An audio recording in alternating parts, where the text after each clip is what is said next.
All right, y'all, short video here, okay? Like, share, subscribe.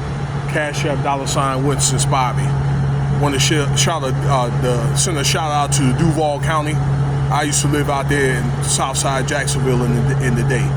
But we had a problem out there with a video that was actually made February 19th. It was actually something that was kept under wraps by, I believe, the Jacksonville Sheriff's Department. I believe the guy's Sheriff Waters, about a man, Michael McPhillips, that was actually punched in the face during a traffic stop. Something about they had no lights, and it was kind of like, looked like it wanted to rain, but it didn't rain.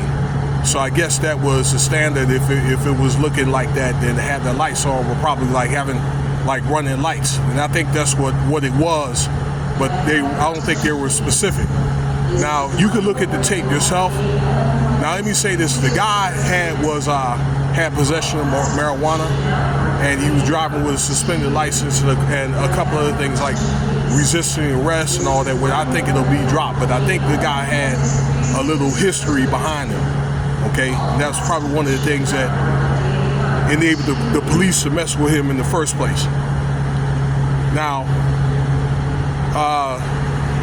it was one of the things where I guess he was letting them know, all right, to get out of the car or whatever, because it could show them the regulation. He refused to get out, or I don't know, they felt he was slow moving, and the guy, the other sheriff, had busted the window and punched him in the face, and punched him twice, and they start beating on him, which they were wrong. Okay, those cops were wrong for doing all that. But it's one of the things that y'all.